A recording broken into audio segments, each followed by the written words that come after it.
back to second segment of episode 107. I almost screwed that up. Yeah. I was like all ready for it, and then I was like, doop, doop, doop, doop, doop. You know what it was? Is the drag transition was just a little bit slower, and you were like, dot, dot, dot. The screen hadn't come alive yet. That's what it was. You stutter stepped. You know, talk about live TV.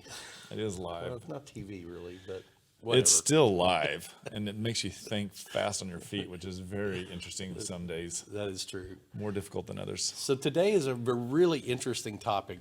Sorry, I guess you were supposed to talk then. So, okay, today is a really interesting topic. It's a very apropos topic, and it's talking about winterizing your home, because now is the time of year that, you know, Texas, our fall's over, folks. We're already into 39 degrees today, so the winter is here. But there are things you need to do to winterize your home, get it ready, make sure that you take care of it, and just, you know, ensure your investment. Well, the other thing too is that we want to ensure your investment, but we also want to have safety. And so, you know, me and fire. So I'm going to start with the chimney. Mm-hmm. And I would say that one of the things that you want to do, because your chimney hasn't been used yet, we've had a good enough cold snap within the last 2 days that you're probably going to notice that critters are scampering around quite a bit. And so we want to take them before we actually fire up these fireplaces, is verify that A, you don't have bird nests, B, that you don't have anything that's blocking that could be like crumbled, decayed brick, or that you don't have an animal that's set up and made their wintertime retreat there. Mm-hmm. This is one of those things that you don't know until it started, mm-hmm. and then you've got a backflow of smoke in the house, and or it's just enough that it causes even more damage to the house. It really does. So definitely get your chimney swept, clean, whatever term you want to use with it. Mary Poppins that thing. Hire somebody with the black hat to come in and get in there. And I really think that you can Google chimney sweep Dallas, and doink, it's like one or two. Of them, yeah. Maybe.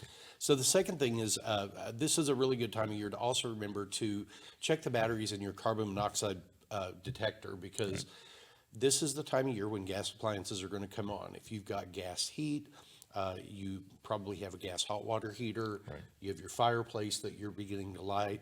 And so a lot of people that installed smoke detectors when they moved in, even more than 5 years ago, may not have done carbon monoxide protectors. But I just went through my house and replaced all of them at the beginning of this year. And it's really cool because they're all built into one thing.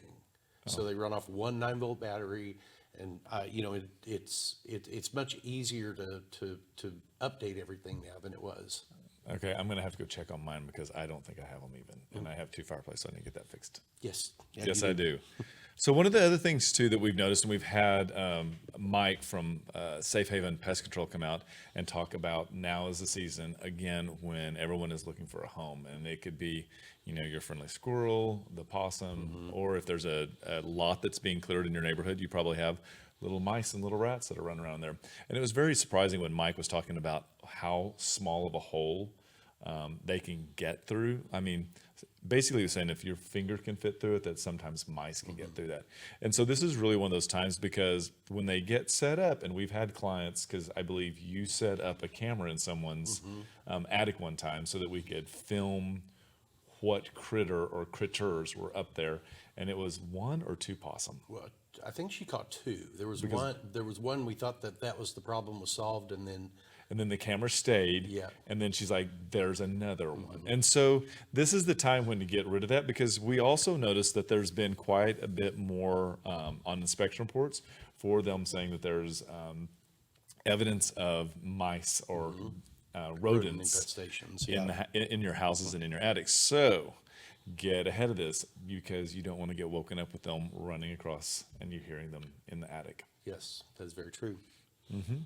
And the next thing that we wanted to point out to you is your hose bib protectors on the outside of your house.